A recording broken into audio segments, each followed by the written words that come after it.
Lex Las Vegas here. We're gonna put the spotlight on absolutely anybody that'll let me put my phone in their face because only 42 people are gonna watch this anyway. Everything bothers him. He's unbothered. He calls it unbothered, but that's what's cute because everything bothers him. He's bothered.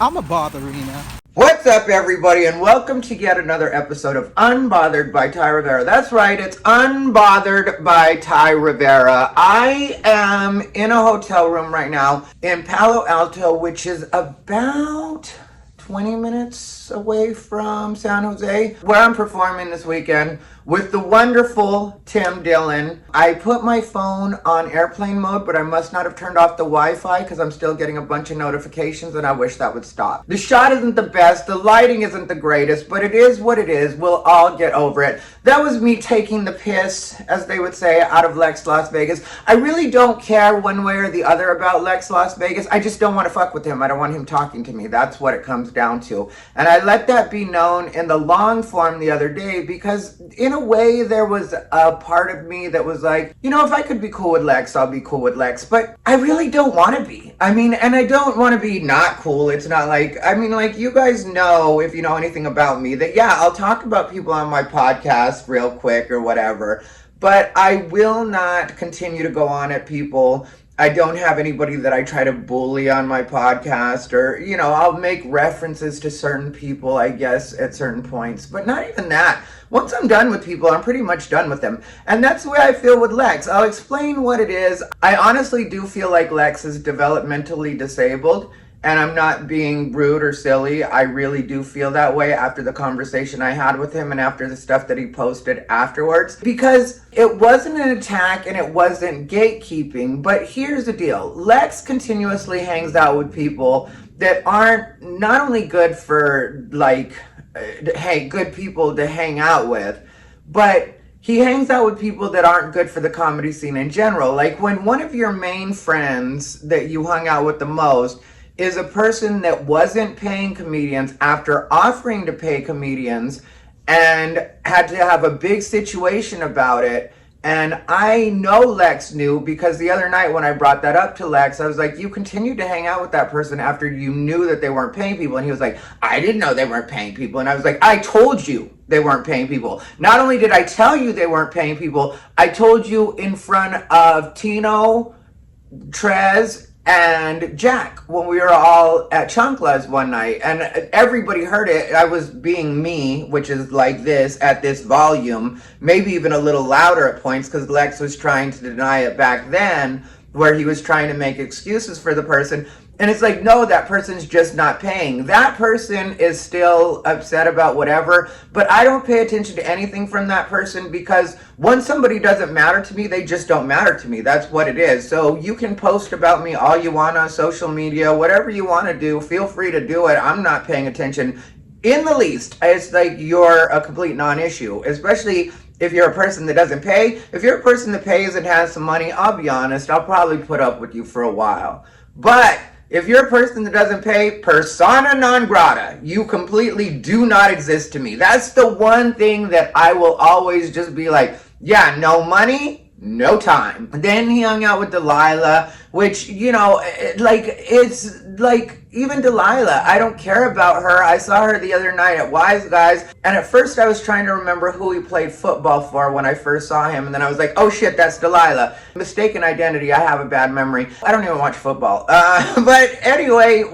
so he hung out with Delilah after he knew what she was doing with her fuck shit at Ocha, which if Delilah was just a personality and being kind of disruptive, then that's one thing. But when you're actually trying to hurt a business, actually trying to take money out of the comedy scene, like that's where I'll stop you. That's where I'll be like, yeah, you're another person that just doesn't need to be around and definitely not the type of person that I'm going to encourage.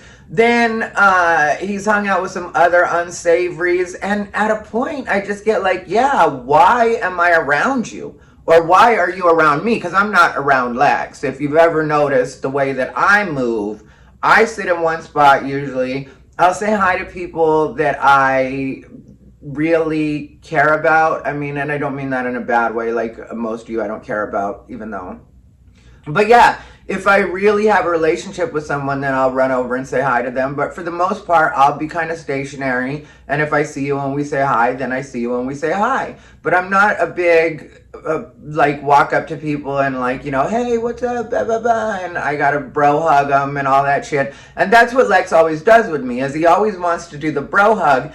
And what people like Lex need to understand is Lex is trying to be an influencer on some level, and Lex is trying to be a promoter on some level. But for me, Lex is not any kind of social currency at all. There's nobody that I know that is talking about Lex Las Vegas, cares about Lex Las Vegas. Let me tell you the kind of circles I run in. Right now, I'm on the road with Tim Dillon. Tim Dillon is one of my actual friends. Then the other week, I went to see my friend Brian Simpson over at MGM Grand Garden Arena, where he was performing with Joe Rogan. I was sitting second row on the floor. Then afterwards, I was hanging out backstage. I didn't see Lex Las Vegas doing a spotlight on Carrot Top, who was back there. I took a picture with Carrot Top.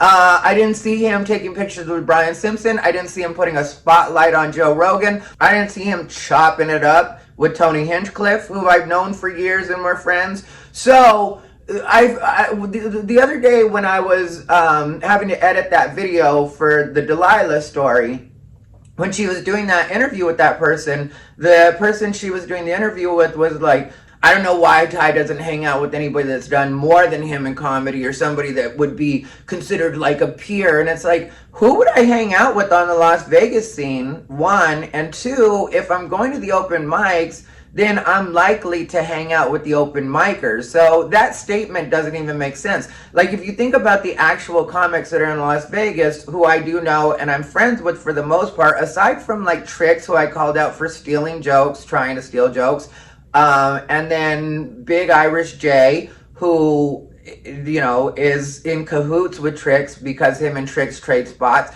And Big Irish J, if you guys didn't know, does jokes from Patrice O'Neal and Bill Burr. That's been well documented by other comedians. It's been discussed.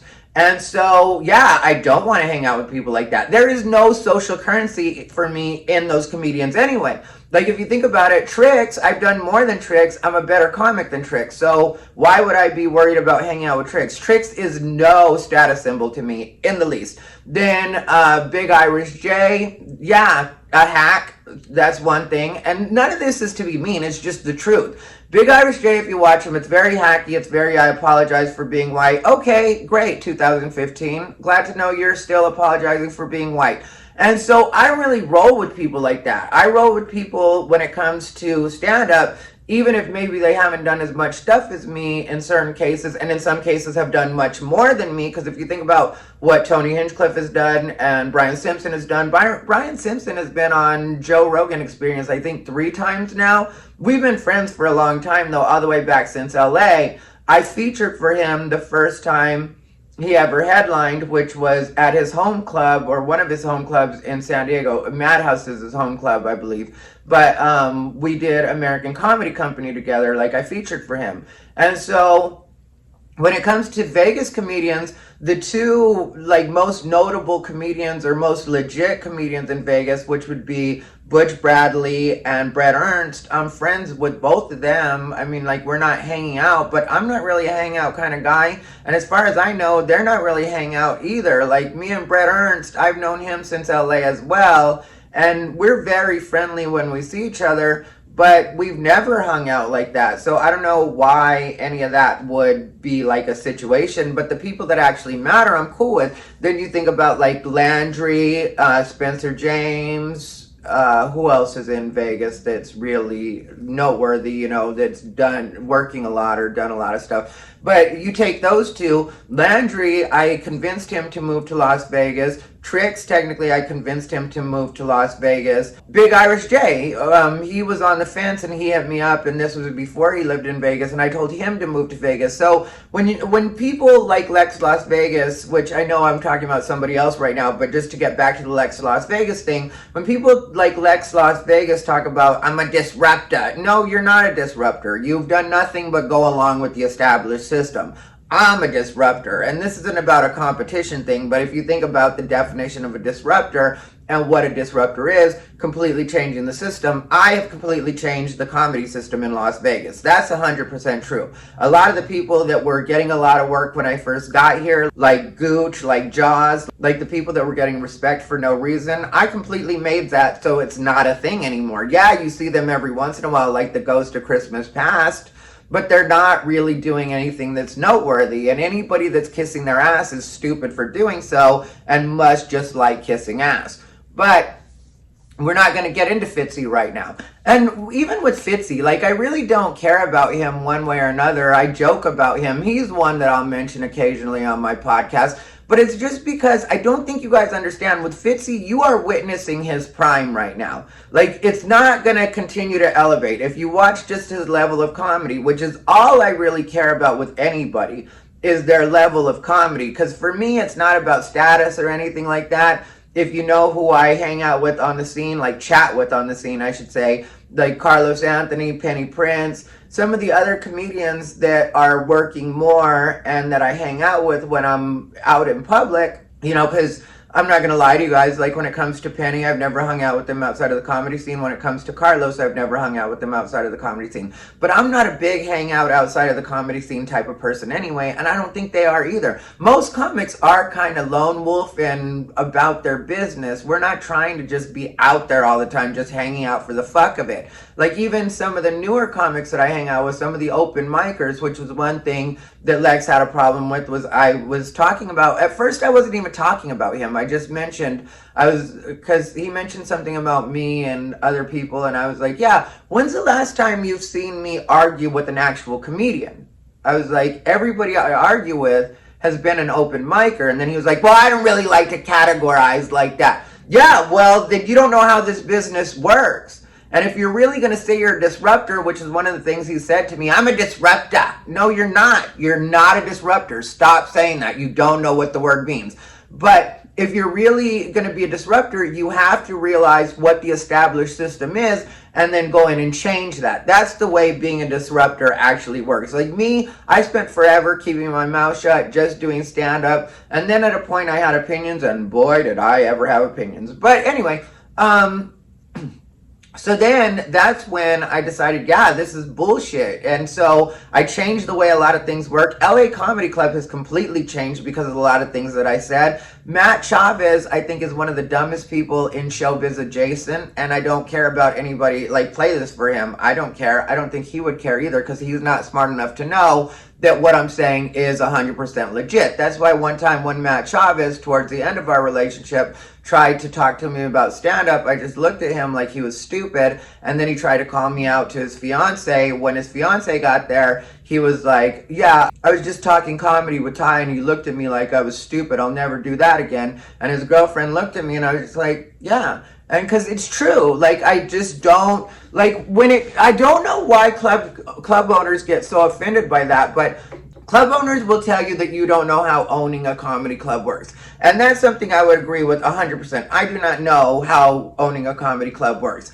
But then they'll continue to tell you that they're an expert in what you do, and you're like, no, you're not. Like, you barely even know what talent is. Like, a lot of the people that do LA Comedy Club, even right now, a fair amount of the headliners that he has, and I could name names, but I'm not trying to be shady like that right now, but it's like, yeah, these people don't work anywhere but LA Comedy Club. Like, they're not around that much. Anyway, so when it comes to Lex Las Vegas, just to wrap that up, he's always hung out with people that I don't care for. He doesn't understand how comedy works. He'll think that comedy is supposed to be like WWE, and he doesn't realize that I use my podcast to call people out just so that everybody will see that they're lying about certain things that they say about me. So this is meant as my own, like, put this out there. Like, if people have been hearing that I'm saying this and I said this and I got in an argument with that person, let me tell you the actual story. Because even though people will talk shit about me every once in a while, people know that I don't bullshit about the way things happen. And nobody ever calls me a liar. They just call me an asshole. That's what it is.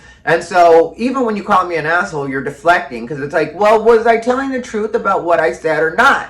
It's not about whether or not I said it in a nice way. It's about, was I telling the truth or did I lie? Nobody ever says I lie. People just are like, well, he wasn't very nice. He could have said it differently. Okay, well, I could have said it differently. So you rephrase it, still in the truth, and then go ahead and admit it because it's just what happened. So when it comes to Lex, we're sitting there and we're talking about whatever, because at first he brings up the thing with AJ, which, just to tell you the thing with AJ, I really don't care about AJ at all in any way, even a little bit. Like, on one of the last times I talked about him, I said if he wants, I'd be willing to have him back at Ocha at some point. I don't want to be friends with AJ on any level. I don't respect the way he moves. The other night I had come in from Phoenix because my dad had to go to the hospital to have a test done. And so I drove to Phoenix, took my dad to the hospital, had to pick him up. I slid into Battle Roast at Wise Guys. Congratulations, TC Morgan, on putting on your show. We're supposed to do another one, I think, at the end of August. And that had been in the works for several months, and TC had let me know from the beginning that he wanted me to be one of the judges. I judged with Carlos Anthony and Penny Prince, who I just mentioned a minute ago, and it was a super fun time. But Trevor James, who I've talked about before, and AJ, they have been planning to battle for a while. They've had plenty of time to write jokes, and when it came time for their battle, it just wasn't good. And I love comedy enough, and I wanted to see TC's show go well enough that I don't care about my personal feelings for AJ at that point. I'm just there to judge. Now, it did get on my nerves that I got mentioned in their battle. One, because I had told Trevor James ahead of time when we were on the phone together that I was not going to say anything negative about AJ. I was just going to do what I had to do as a judge. Like, I wasn't going to come after AJ. So I think that Trevor can feel however he wants about this. If he wants, he can get on my phone. He knows how to get a hold of me. We talk on the phone every once in a while. It's been a couple of days since we've talked on the phone, but he can get a hold of me. But I did not appreciate that he didn't get the message to AJ and just say, hey, don't reference Ty because he's not going to reference you. Because that's the way I feel the most professional thing to do is at that point. Because I legitimately don't like AJ. So if I really talk about you, I'm not going to be nice about it. I'm not going to say anything. Like, all I did was bring up the fact that he owes me money. And when it comes to AJ, until he gives me that money back, which I understand, I'm not worried about the money. I don't care if he doesn't get it back to me.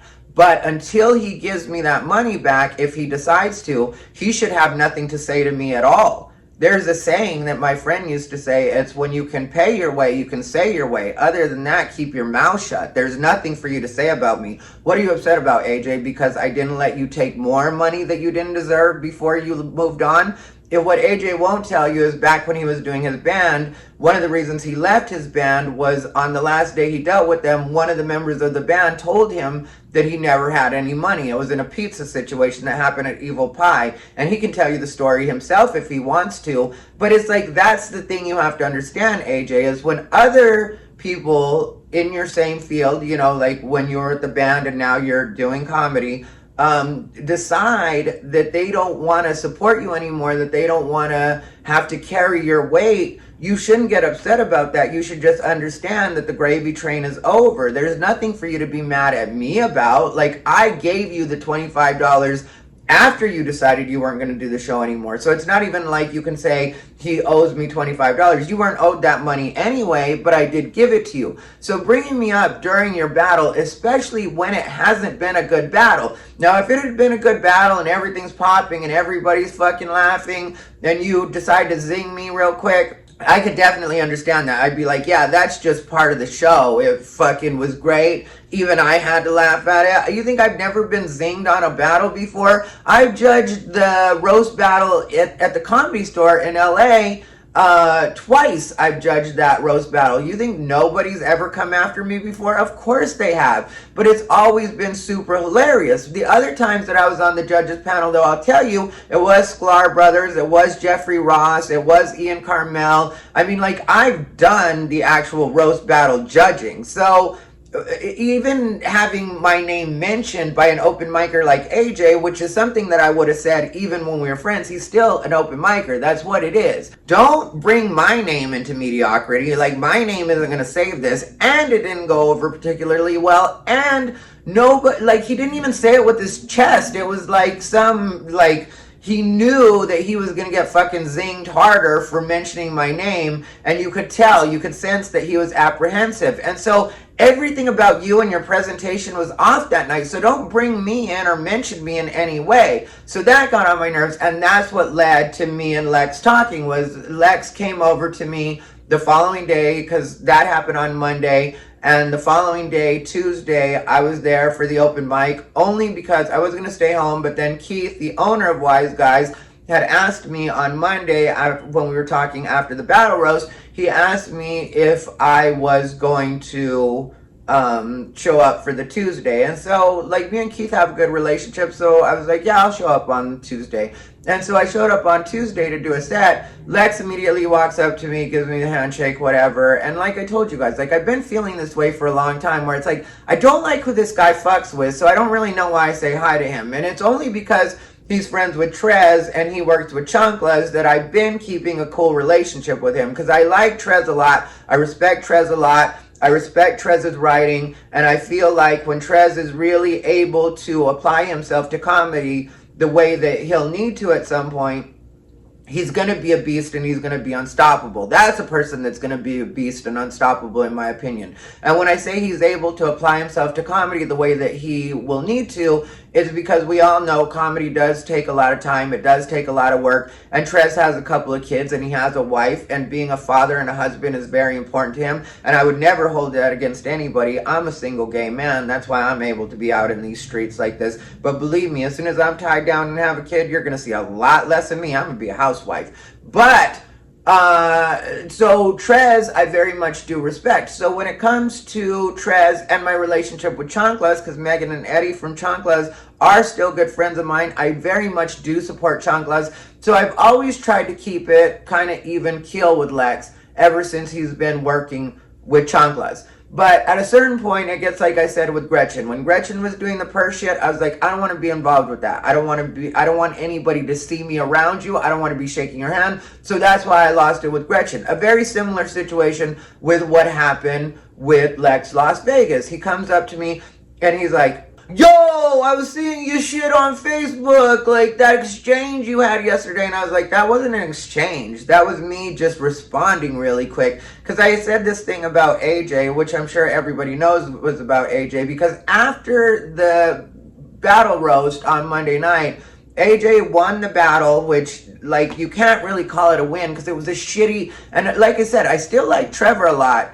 But if he's mad about anything I say right now, then feel free not to talk to me in the future. I don't care about anybody that much. I told you guys, I'll never like anybody more than I love myself. That's just what it is. So if anybody feels any kind of way about my words or what I'm saying on this particular episode, I'm just going to be honest. I'm just going to be me. I'm just going to be unbothered. So if you feel any particular way about this, then handle yourself accordingly. Don't hang out with me in the future. Don't talk to me in the future. I don't care about any kind of consequence at all. And we're going to get to Ian Rineer in a minute. But, yeah, so it was just a bad roast. Like, it wasn't good. And then AJ did end up winning, and he, like, posted later on Facebook something like, somebody screenshot this and send it to Ty Rivera, I still won. And it was just like, you're gloating about a shitty technical win? Okay. And so I posted something about, you know, if you're fat, broken, and untalented, I care as little what comes out of your mouth as you care about what goes into it. And then I was like, but I guess enjoy using your fingers before the diabetes takes them. And I also posted, if you have to use the word still won, then I don't think you know what being a winner feels like. Like something like that. I think that might have been it. Even though I have a shitty memory, I'm good at being bitchy. But, yeah, so I posted something like that. And then I'll tell you the thing that bothers me again about AJ mentioning me on his shitty page is one, hardly anybody checks his page anyway. And so it got sent to me by somebody that I won't mention their name because I don't think they want the problem. But only one person sent it to me. So that tells you how little traffic this gets. Is one person sent it to me. The other day when Rineer was talking about me, phone blowing up. A lot of people, Lex Las Vegas talked about me, not phone blowing up, but a couple of messages. AJ talks about me, one sad little message. And so this just the screenshot too, not an actual message, just the screenshot.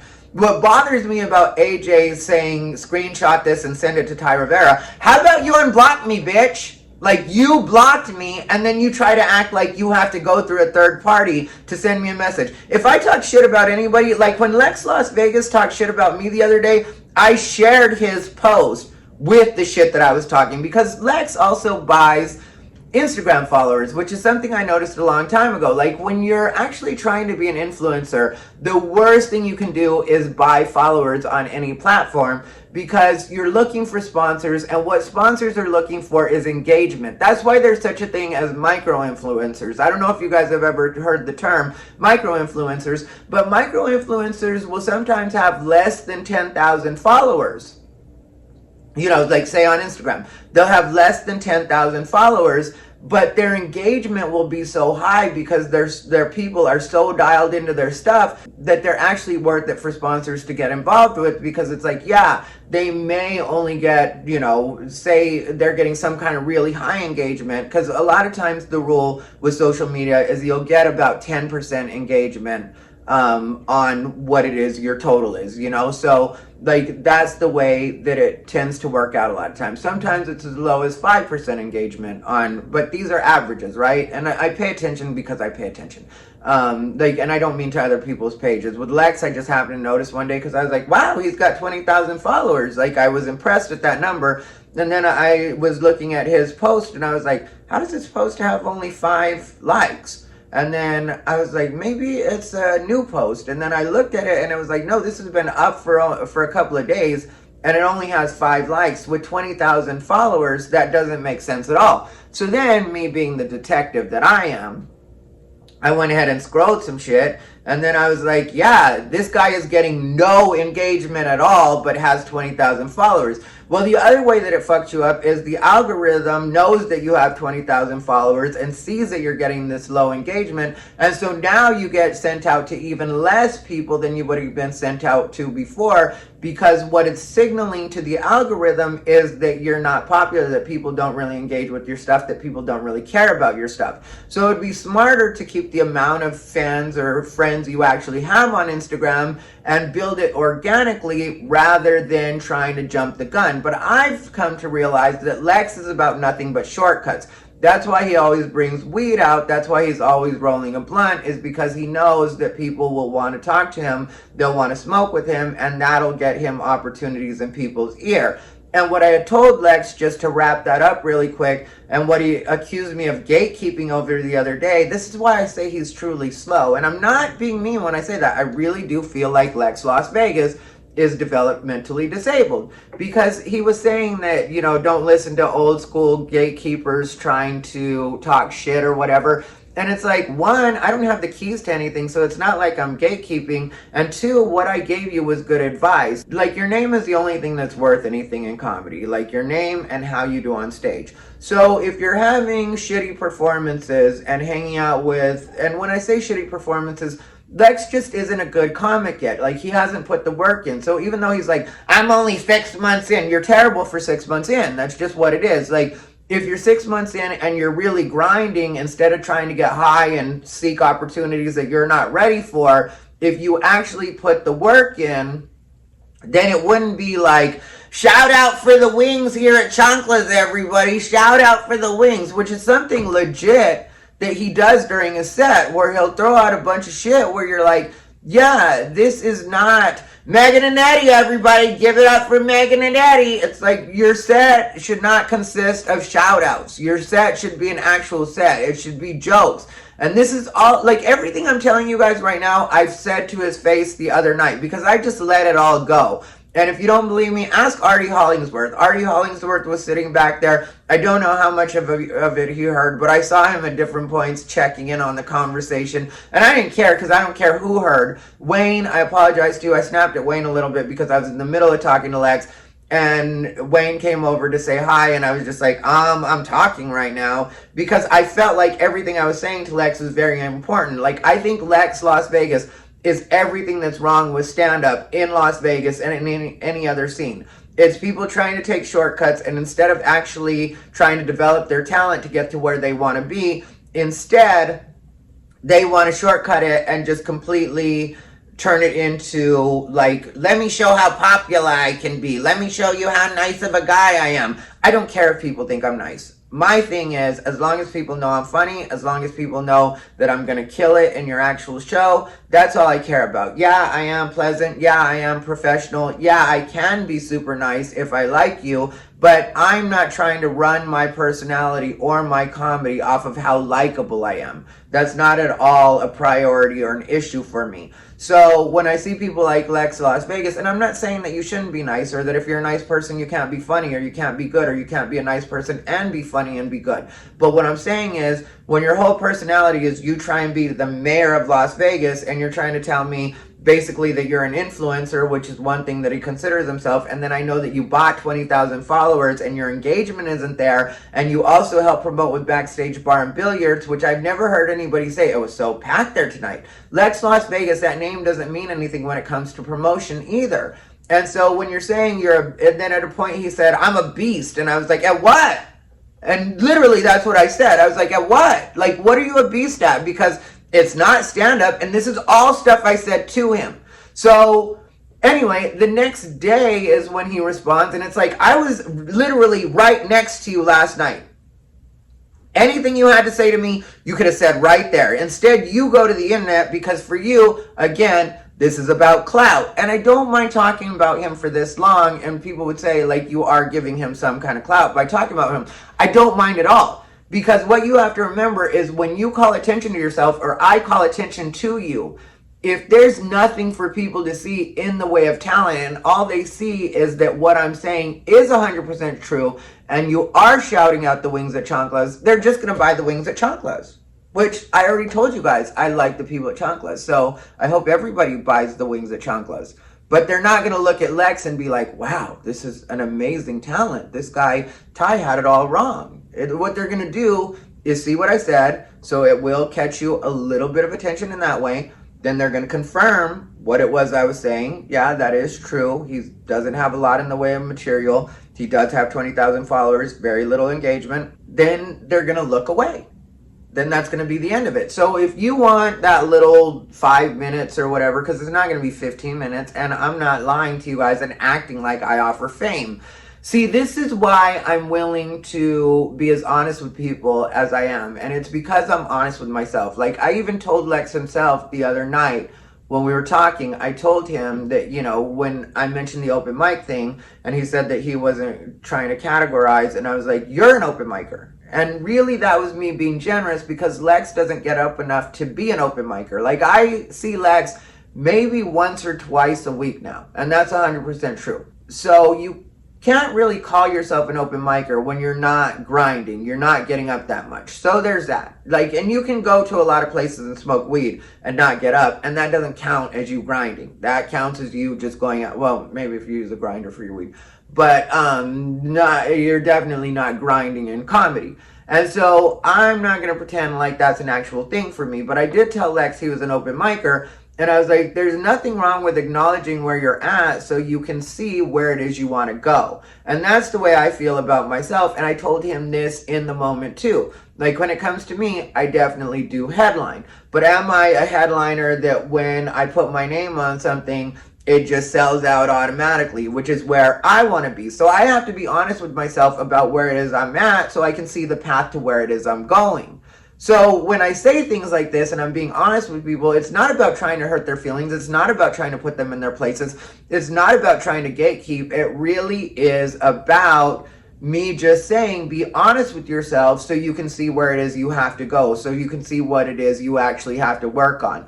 And if you're aligning with shitty people that don't pay people or are bad for the scene or are trying to take money out of other people's pockets, and you're aligning yourself with those people because you're trying to get opportunities you're not ready for, like headlining the open mic that Delilah put on, you're saying that like, well, I got to headline. You didn't get to headline. You got to close out an open mic and do 30 minutes.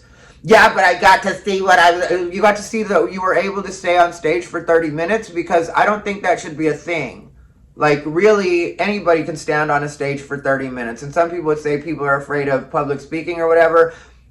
What Lex did that night, because I did go, and originally understand, since I liked Lex at that point, I was willing to go support him, even though it was a Delilah show.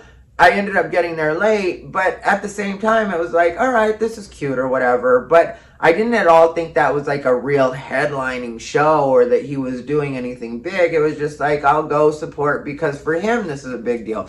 But that's an analogy I've used before where I need to stop doing stuff like that. Because like in a situation like that, it's like Lex is a kid and we as a comedy scene are all kind of holding him up so that he can make the basket. Like when you do that with one of your nephews or nieces, if you're a good uncle or aunt. But, or your kid even, you'll lift them up to the hoop and then they'll go ahead and put the ball in the basket.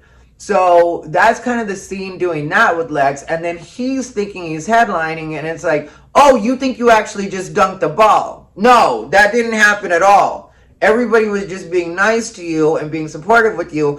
And now you think you've grown into something, a beast and a disruptor, which you are neither. And when he told me he was a beast and a disruptor, literally what I told him was, I don't think you know what those words mean.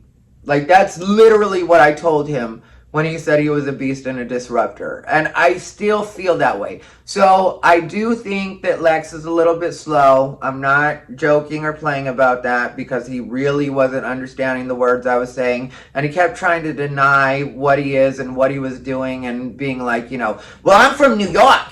You know how many people, I was telling him, you know how many people I know from New York that don't think that way? Like, there's a scarcity mindset that tells people that they have to align with any kind of piece of shit just to get ahead. And as long as I get mine, nobody else matters. And if I had that mentality, nothing would have gotten better on the Vegas comedy scene, which, being a true disruptor, I can tell you guys that a lot of the stuff that I've made a deal about and the changes that I've helped to shape in the Las Vegas comedy scene has helped not only the Las Vegas comedy scene now, but will help for years to come. I guarantee you of that. Even the way that I continue to hit people on game and tell people, like, really work on your social media, and I encourage the other comics, and if they're starting on something, I will give advice, and that's something people have seen.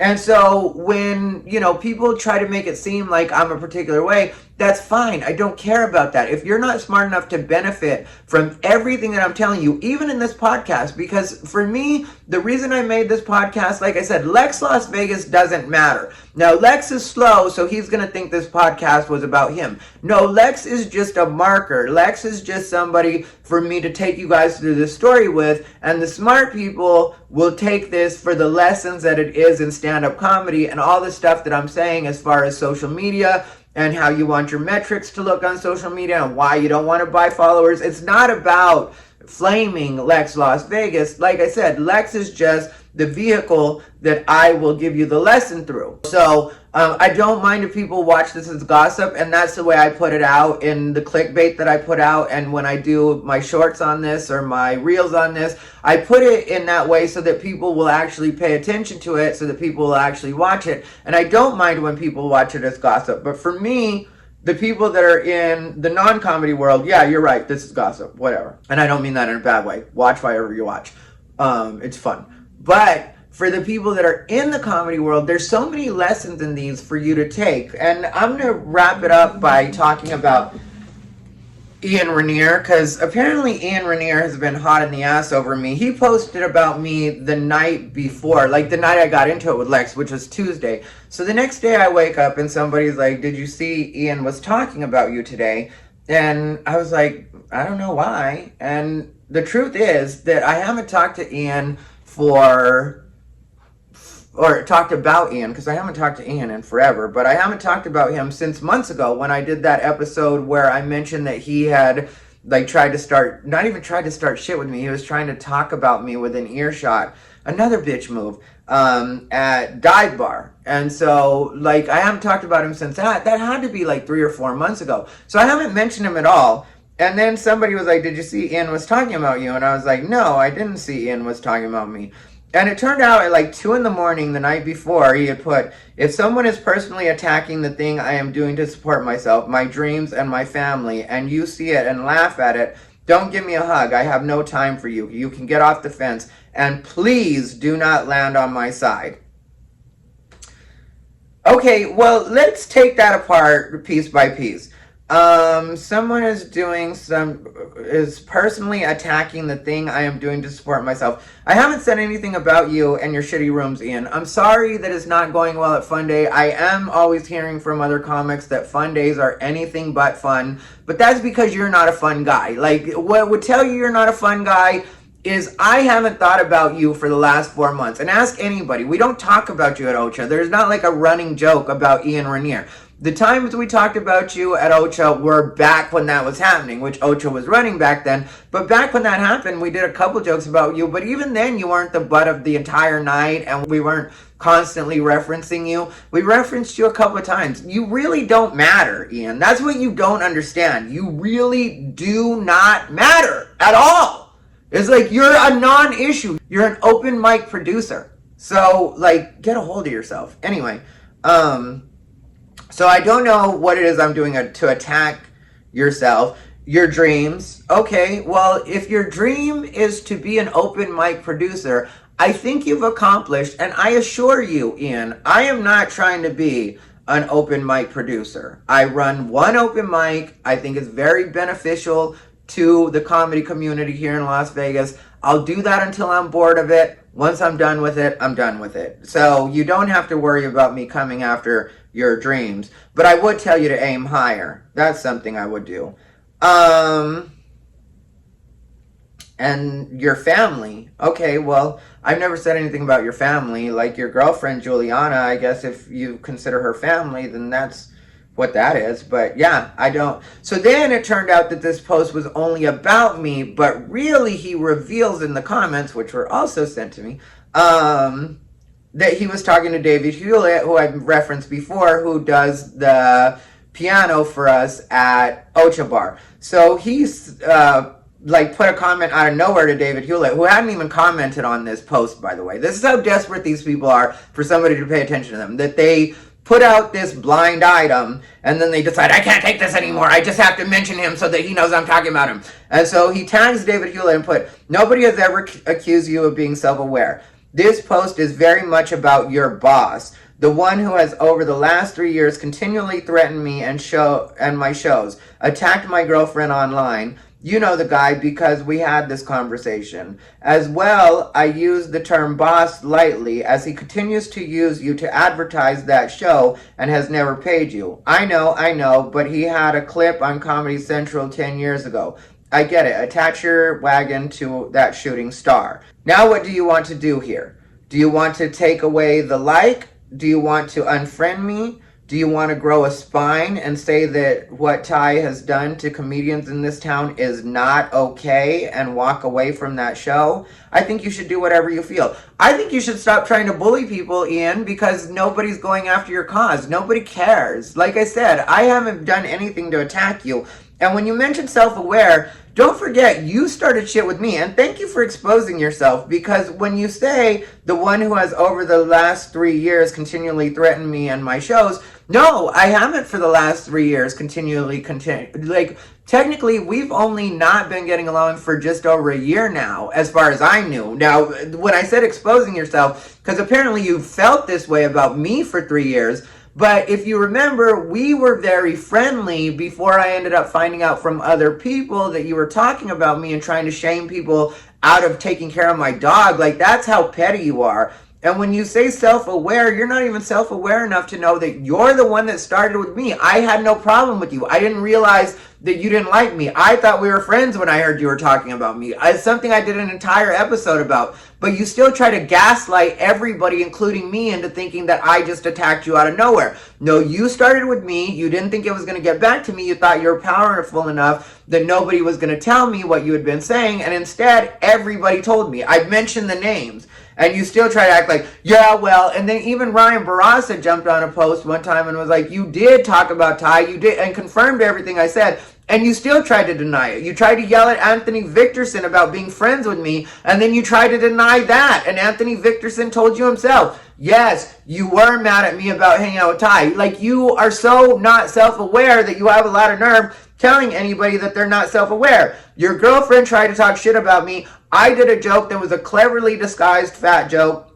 Not really disguised at all, but it was a cleverly worded fat joke. She lost her mind. Well, next time, don't start shit with me, Juliana. That's what my recommendation would be. Like, you're not a comedian, you don't do what I do. So not only am I gonna go after you if you try to attack me in any way, I'm gonna make it super funny so that nobody cares. Because nobody cares what I said to you. And in another post, which was sent to me, where he had, because I'm not gonna read you it verbatim, but he does mention that he's gonna contact some women's group or women's group on Facebook or women in comedy group to make sure that they know about the fact that I was fat shaming his girlfriend Juliana. It couldn't be any worse than the bitching I'm hearing from you now, Ian. I don't care. Contact any group you want. You don't understand. I've already had the LGBT community try to cancel me, the gay community specifically try to cancel me, women's groups have tried to cancel me, the trans community has tried to cancel me, Black Twitter has tried to cancel me. Black Twitter was a lot of work, though. I gotta tell you. Give it up for Black Twitter. And I still like and respect Black Twitter. But Black Twitter really came for me at a couple different points. They're a formidable opponent. But nobody's been able to get me canceled. Nobody cares. I say what I say and I don't apologize for it. You will never hear from me, I'm sorry that I made you feel fat by talking about calories in versus calories out. I don't care. You know, I mean, like, if you want me to apologize, send me an address. I'll send over a tub of ice cream. But so let's talk about that really quick. Like, when it comes to David Hewlett, why are you trying to bully a single father that we all know has been through hell? And I'm going to bring this up because David Hewlett is too much of a man to actually bring this up. But I'm a faggot, so I'll bring up all the emotional shit. I know David Hewlett well. As far as when we talk deep. Again, I don't hang out with anybody hardly when it comes to outside of stand-up. But David Hewlett is an MMA fighter for anybody that's not familiar. He plays piano for us. Ian mentions that I've never paid him, and I made sure that he gets free food every time he goes. But the way that it worked with David Hewlett even starting to work for us is Ian or AJ came up to me one day, like, you know, before Ocha, and he was like, Ian wants to play piano. And I was like, he was like, so he's going to be playing piano for the show, if you don't mind. And I was like, well, we can't pay him, because I knew what our budget was. That's when we had the other deal, and we still don't have the budget for it, but at least it's going better now than it was before. But anyway, I was like, yeah, we can't pay him, so no. And then AJ was like, I told him that. He said he just wants to do it. I was as shocked as you are, Ian. I was like, he just wants to do it? I guess. I mean, like, if he just wants to do it, he just wants to do it. And so then that evolved to, like, us figuring him in so that he could get some food. I made that happen. And like I said, I think that David Hewlett is a great addition to the show. I like what he adds to the show. I give him notes because he asked me to, you know, because obviously if you're going to be part of the show and we're trying to make it a cohesive thing, then it has to be a cohesive thing. And so I'll give him notes and stuff like that, but I'm very encouraging of him. I like what he does. I think it's amazing that he's able to learn things as quickly as he's able to learn them. Even if he doesn't get them perfectly the first time or whatever, it takes him a while. Like, he's learning. And so, like, I'm in full support of David Hewlett when it comes to that part of it. And I don't use him to promote the show at all. That's not, or in that way, like I'm using him to promote the show. Anytime I don't mention David Hewlett in reference to the show when I'm talking about the show, I feel like that's what's disrespectful. So maybe our thinking is different, Ian, and you feel like that's me using him as a promotional tool. But for me, if somebody like David Hewlett is adding to the show, contributing, not getting paid, like I said, does get food, but not getting paid in actual money, and still continues to show up, and still, in my opinion, adds to the show, then the least I can do is shout them out as much as possible. The least I can do is make sure that their name is getting out there as much as I possibly can make it get out there. And who knows, maybe somebody will want to use David for an event, and then they'll be like, oh, his name's David Hewlett, and because Ty tagged him, now I can just click on the tag, I can hit him up person to person and see if he can help me at my event, because David Hewlett has been very honest with me about the fact that he likes playing piano, like he just likes doing it. And so him getting to fuck around and learn while he's doing it for our show, I think keeps him honest in the way that it makes it so he has to practice and he knows he has something to look forward to where people are going to be seeing him doing it. So it does keep him on track as far as that goes. And we're not at all taking advantage of each other, or it's not like that kind of situation. But the reason I don't respect Ian for this at all is because if you know anything about David Hewlett, he has been through a custody battle that has really just put him through a ringer. Like, he has a little boy. I'm not sure how old his son is. I want to say like 3 or 4 now. But to call his ex or his baby mama crazy bitch would be dismissive to the situation. Like, she's truly mentally ill. Like, I don't want to say any like actual details. One day hopefully David can do the podcast, but he hasn't even been able to do my podcast because he can't talk about it, because it could end up making problems for him, because it's an actual legal situation. And it's not like, trust me when I tell you, it's not like a situation where it's like, oh, he's just being dramatic or she's just a little bit bitchy or something like that. It is true mental illness, and I believe it's coupled with a little bit of substance abuse. And so, with that being the case and everything he's been through, why would you try to bully him out of doing something he enjoys because you don't like me, even though I haven't talked about you in months? The last thing I sent to Ian when he said something about threatening his shows, one of the last times that I sent Ian a message, I sent him something like, you know, whenever I get tired of you and your bullshit, I'll get your show shut down at Free Zone, which is 100% true. I would. It would be easy for me to do. He doesn't understand. But like I said, I don't like to mess with people's money. So I was very annoyed when I sent him that message. I don't remember what triggered it, but there was something, I think it was him talking about me back then. But since then, I don't care at all. And so, like, I'm not trying to fuck with anybody's money. I know that Free Zone on Mondays has been helpful to a lot of comics. I'm not trying to fuck up the scene, so it's not anything he even has to worry about. But literally what he sent me back was, your Jedi mind tricks won't work on me. Well, here we are 4 months later, and you're still worried that I'm going to get your show canceled. Maybe my Jedi mind tricks did work on you, liar. Maybe you need to return to that energy, or actually live that for once in your life, Ian. Actually have what is going on inside of you line up with your words for once in your life, Ian. Because you are not a genuine person. You are not self-aware. You do not know what you are doing. So, at a point, he jumped on my friend, and a friend hit me up and was like, did you see Leah Mendes post? And I was like, no, why would I be looking at Leah Mendes post? I don't really look at social media like that. Once in a while I'll notice something, but I'm outgoing.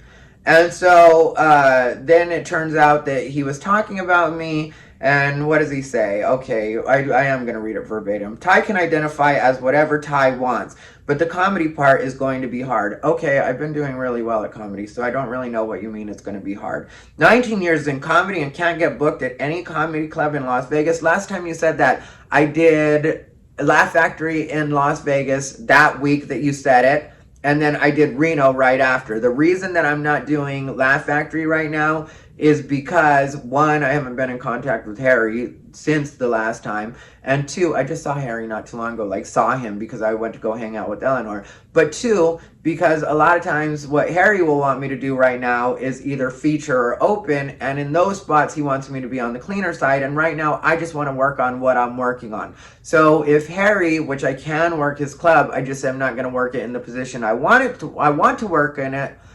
If Harry is going to see it that way, I'm fine with that and I respect that, but I personally would rather to just continue to build my social media, work on that, and, you know, not really concern myself with trying to clean myself up or doing something other than the way that I wanted to do them. Like, one of the last times I hosted for Laugh Factory, or the last time when I hosted for Laugh Factory, I absolutely destroyed it every show. Sorry, I kicked my camera. I destroyed it every show. And not only did I destroy it every show, I was pretty squeaky clean. I mean, like, I think I may have said like 2 curse words on 2 different nights. But like, I could have done more. I mean, like, they didn't want me to be, God damn, this is getting on my nerves. My fucking tripod is fucked. But I could have done more if I wanted to. I could have cursed more. I mean, I wasn't under that tighter restrictions, but I just decided to challenge myself and be super clean. So, like, you know, I can kill it clean or I can kill it dirty, Ian. Like, you don't understand the level of talent you're dealing with. That's why I say, Ian Rineer, the comics, get your stage time from Ian Rineer, but he's nobody to listen to. Let's see. So he preys on open micers who don't know any better to pay him for comedy coaching. My comedy coaching is very expensive, and like a lot of the open micers, nothing against open micers, we all know what it's like being an open micer. You don't make a lot of money. They can't afford it. And so I give a lot of the open micers advice when they're at OCHA and try to help them out as much as I can when we're at Wise Guys. Ask him, why don't you do some research, Ian? Because if you were to ask these comics that you accuse me of preying on, how I am with them, they would tell you that I give a lot of free advice and I don't try to hustle anybody for money. Technically, I don't talk about my comedy coaching unless somebody approaches me about it. That's the way comedy coaching works for me. And I admit it's expensive. It's not any kind of like one size fits all, here's your syllabus. It's like, I'll look at your stand-up, I'll go to where you are, you know, I'll give you coaching outside of just what you pay for in your lesson, in your session. I'll make an effort to go watch you. I'm doing more when it comes to the comedy coaching. When I actually choose to coach somebody, I do more to actually be hands-on and help people in a customized way than any other comedy coach in Las Vegas or any other city that I know of, really. I go out of my way to be around. I insist on going to watch them perform live. So you don't even know what you're talking about there. I did make really good money certain months though. But right now, I'm kind of chilling because I just want to work on me right now. So if anybody has enough money, I definitely will coach you. Let me not lie. But I'm really not concentrating on that right now. And then he says, maybe there's some clips that Ty said about my girlfriend, a woman, I can send to the women in comedy group. Clips I know you have seen and see how okay with it they are. I don't give a fuck. Send it to any group you want, Ian. Send it immediately so I can handle that and it can build my brand even bigger. Because if you haven't noticed, me getting canceled gets me more gigs because people love to see me handle getting canceled. It's what happened with the LGBT community. They weren't ready. They won't reference me now. Because I go after people and some people I just block. I'll tell you guys how I do it, just strategy wise. Some people that I think are completely unproductive and I can't have fun with, I'll just block them. I don't need them in the conversation. But the people that I can make my point off, the people that I can really use as a punching bag to completely take down what it is that's being said about me, you know, completely discredit it, completely make it a non-issue, just dead that motherfucker. Those people I'll go all the way after and you'll see me just bam, bam, bam, bam, bam, just make my fucking points. So I wish you would, Ian. I wish you would.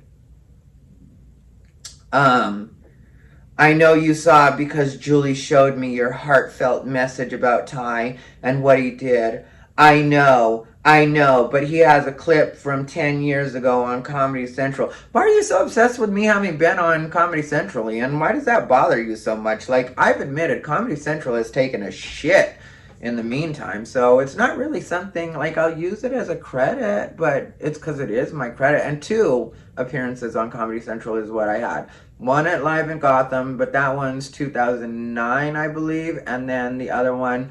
Then I also did like a bunch of smaller stuff, you know, like CTV when that was a thing, Latino 101, which was on, I can't remember the name of that network. It was a Latino network too. CTV took it over afterwards. CTV I did stand up, sit down, or stand up and deliver, something like that.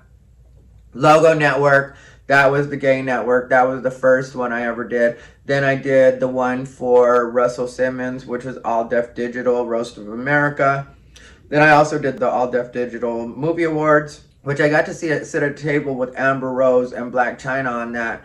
So I've done some fair amount of stuff, Ian. I don't know why you're jealous. Like, all you've ever done is run an open mic, and that's not me being mean, but that's what you do. Like, you're not a legit producer or whatever it is you're trying to be, but you try to come after me in some way like you've actually done something. I don't understand this thinking. I don't know where this comes from. When it comes to not self-aware, yeah, you're showing that you're not self-aware. But anyway, let's get back to you bullying David Hewlett. So what, if Leah Mendez doesn't go along with what you said, she's Latina and a woman, are you going to try to bully her and make it so that she can't do anything? Or are you going to try to take it out on Kitty Pineapple because Kitty and Leah are working together? How far are you going to go, Ian? Like, how much are you going to try to bully people into, and I'm going to make this a separate segment and I'm going to put it on Facebook. It's going to be its own part, this clip right here, because I want people to know that you're really bullying people and you're trying to act like you're doing it for the betterment of the comedy scene, and you're really not. It's not what you're doing at all.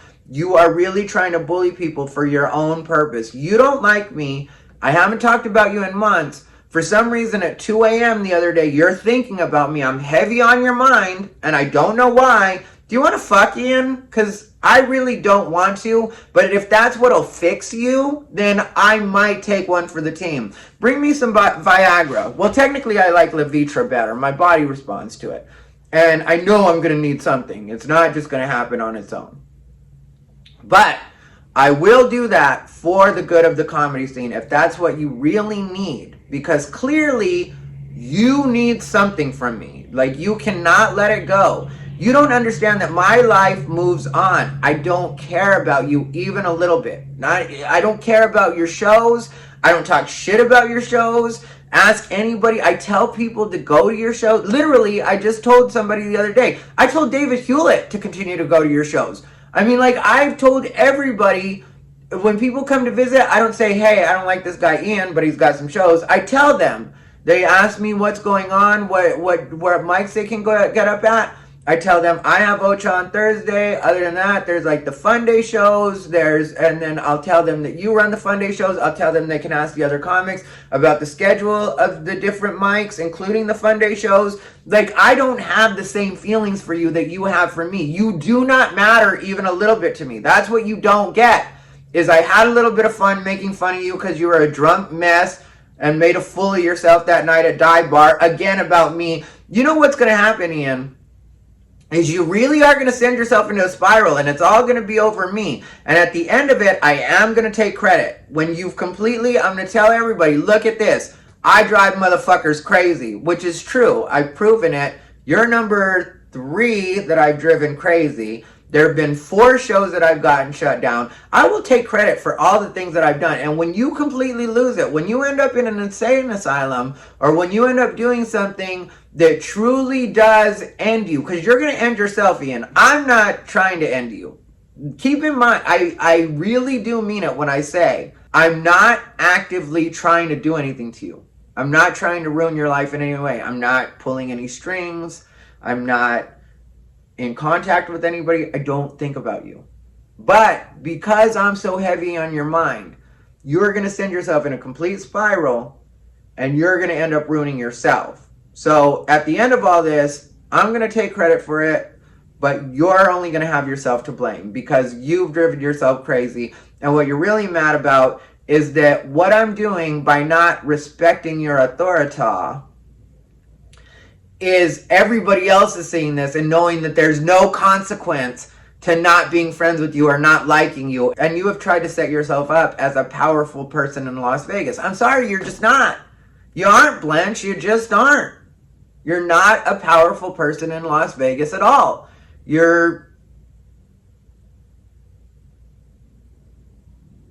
a person that runs open mics. Like, accept it. Like, you're not of consequence. But anyway, to get back to like the clubs I don't work, Cindy at Brad Garrett's, we have a very good relationship, but I've never hit Cindy up to even try to work Brad Garrett's comedy club. I don't know why. I've hit her up for other people, but I personally have never hit Cindy up in my entire time in Las Vegas. My priorities are just different, I guess. I don't know. I don't know why you're so concerned with me, but whatever it is, you know, it doesn't make what you say valid or true or bothersome in any way. It's just like, just do whatever you're gonna do, you know, like send it to the women's groups.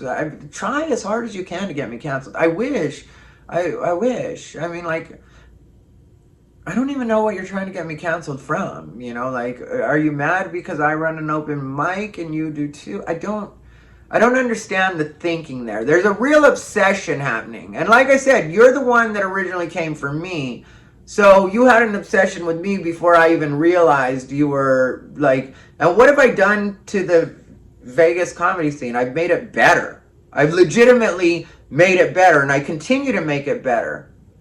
But you think that what I have done to Las Vegas comics is not okay? Why? Because I don't like the people that you...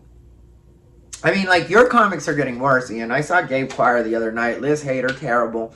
Both, yeah, subpar. So, like, the people that you're actually taking under your wing, mentoring, helping out, they're not getting better. Anyway, I gotta get out of here. This has gone on way too long. Stay unbothered, everybody.